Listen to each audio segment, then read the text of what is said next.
And now may the words of my mouth and the meditation of my heart be always acceptable in thy sight, O Lord, my strength and my Redeemer. Amen. As a former Lutheran, I still have a great appreciation for Lutheran tradition and theology, including the writings and works of Martin Luther. Now, I don't have the same kind of devotion to it as a lot of Lutheran pastors who will elevate Luther almost on the same plane as Jesus, but he has made a tremendous contribution to our spiritual condition and understanding. It was Luther, after all, in the 1500s, who ignited the spark of the Reformation, who railed against the abuses of the only church at the time, the Catholic Church, for what he saw as heresy. The practice of the Catholics in indulgences, buying salvation in a sense, and their fixation with relics and with works righteousness, the idea that you can do something on your own to get to heaven, specifically by buying an indulgence, Luther saw as dangerous and anti-biblical. And his great contribution is driving Christians back to the Bible, to the Word as the foundation of our faith. And it was Luther for this who was punished by the Catholic Church, dragged before a council of Roman Catholic leaders, and forced to either recant his writings, renounce them, or face excommunication. And it was Luther who famously said, "Here I stand, I can do no other."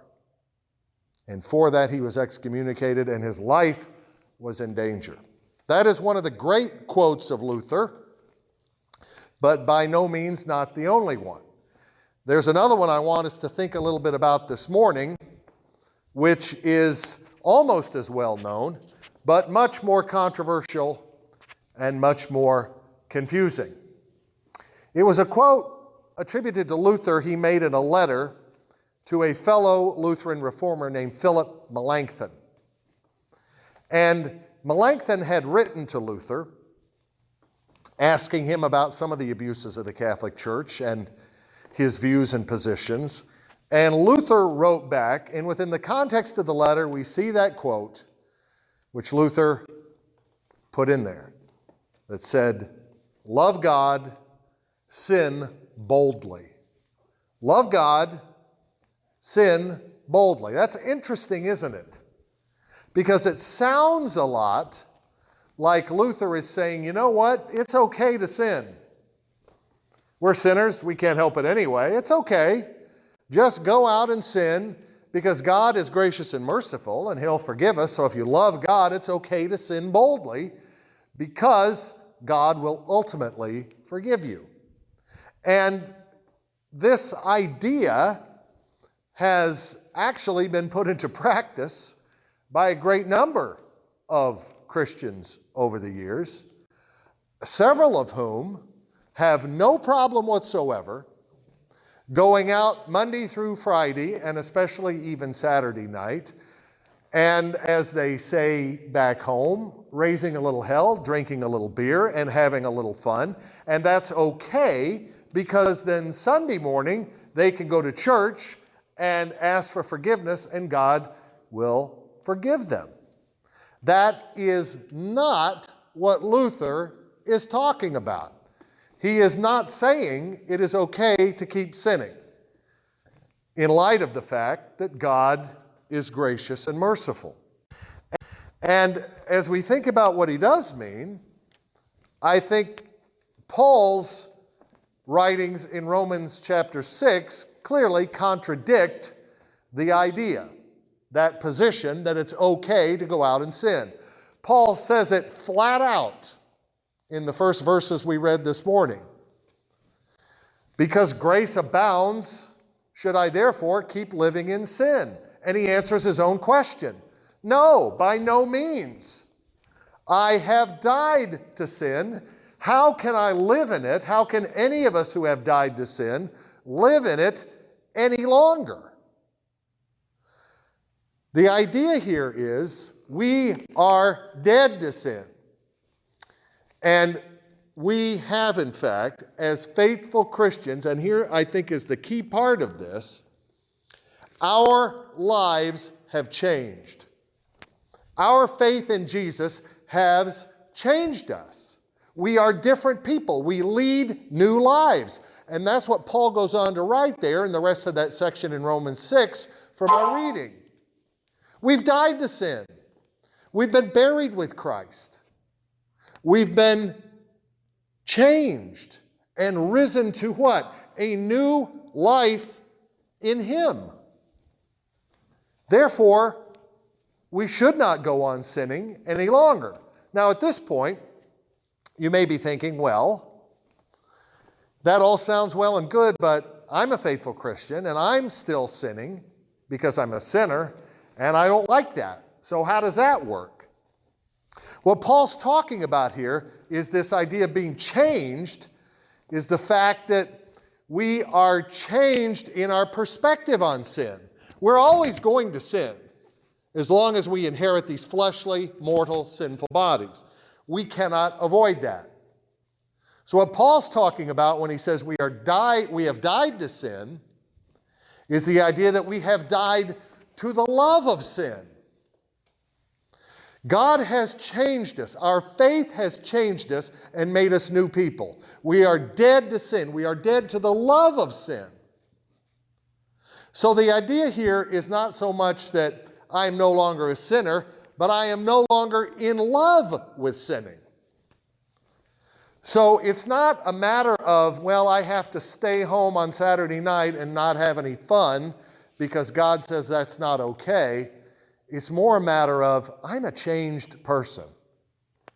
And I don't want to go out on Saturday night and do the things that I used to do in that old sinful lifestyle.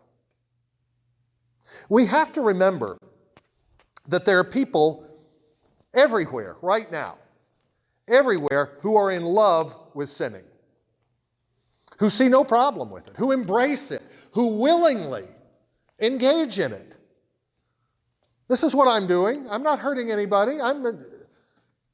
That's no big deal. I have free will. I can do whatever I want. I'm not hurting anybody else. I'm just going to sin. And it's no big deal. And I don't care. These are the people who are still living the old life, whose eyes have not been opened, whose lives have not been changed by the power of the Spirit and the power of God. So they're out there sinning, doing all kinds of stuff, and they see no problem in it whatsoever. When our lives change, our eyes are opened and we see the problem. We see the wrongness in it and the road it leads us down. And in one sense, that is what Luther is talking about. We'll come back to that in a minute. But again, to follow up on this idea that our lives have changed, we are different, we are no longer in love with sin, we see a little bit of that in our Old Testament reading this morning from Jeremiah.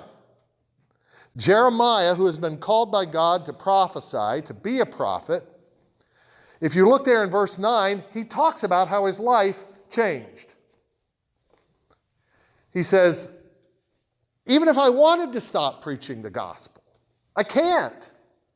Even if I wanted to stop talking about God, I can't do it. It's burning within me. It is burning like a fire within me. Paul says the same thing in Corinthians. My life has changed so drastically. I am so different. I have to do this. I have to live a life for God. I have to do what God has called me to do. And quite frankly, it would have been a lot easier for Jeremiah not to do what God had called him to do. Remember, God called Jeremiah at a time when God was extremely angry with the nation of Israel and was going to punish the nation by destroying Jerusalem and having most of the Israelites dragged off into captivity. That's the message God called Jeremiah to preach. And when God sent Jeremiah and Jeremiah began preaching that message, you can imagine how the people reacted. They were angry. They want to hear it. They refused to listen at first, and when Jeremiah wouldn't shut up, they threatened him. They criticized and threatened his life.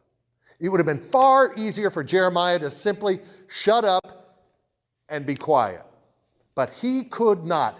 God had changed his life, as he changes the lives of all who come to faith in him. Everyone who professes a faith in Jesus Christ has his life changed. We have died to the love of sin. We keep on sinning, but we have died to the love of it. And that brings us back to Luther and his quote. Love God, sin boldly. Luther is not saying, keep on sinning, doesn't matter what you do. God will ultimately forgive.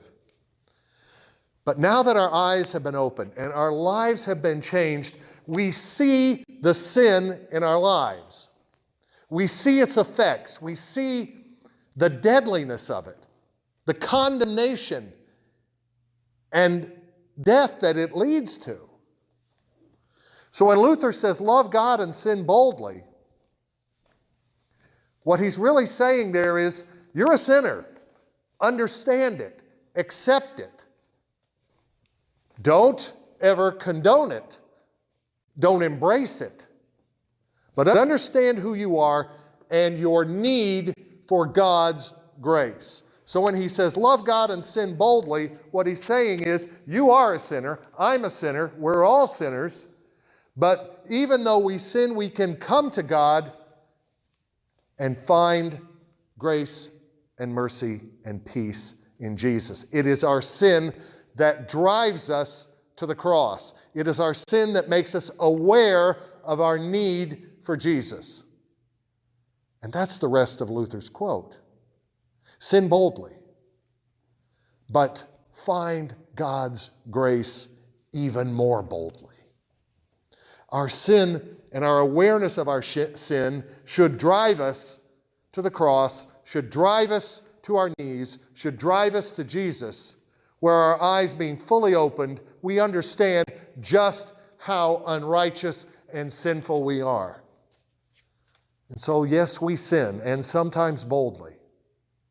But God offers grace through Jesus Christ even more boldly.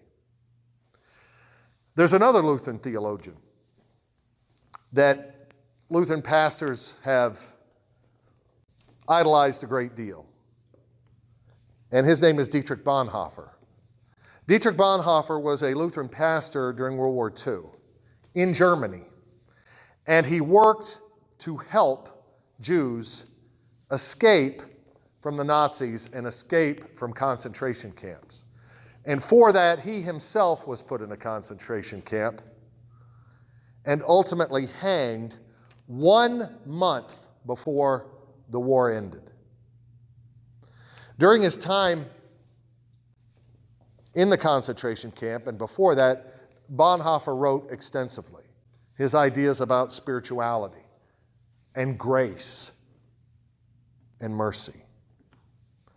And he came up with the idea of what he called cheap grace, which is exactly what Luther criticized and complained about 400 years earlier. The idea of cheap grace is grace that we can receive on our own effort. It's grace we can accomplish by doing things ourselves. Cheap grace is the grace that says, it's okay what you do Monday through Friday or Monday through Saturday. As long as you come to church on Sunday and ask for forgiveness, it's all okay. Cheap grace is the grace that does not change your life. That's what Bonhoeffer talked about. What Bonhoeffer said was we needed costly grace. He compared cheap grace to costly grace, And I'm going to leave you with his quote on that. And to think about what he's saying and how it ties into Luther and how it ties into the idea of us living changed lives. The idea that if we are truly faithful, we have died to the old life. We are no longer in love with sin. We still sin, but we are no longer enslaved by it. We are no longer in love with it, and it has opened our eyes to its dangers and its deadliness and its condemnation, and it drives us to the cross of Christ. This is what Dietrich Bonhoeffer said. Cheap grace is grace without the cross, without discipleship, without Jesus, living and incarnate. Costly grace is different. Costly grace is costly because it calls us to follow, and it's grace because it calls us to follow Christ. Amen.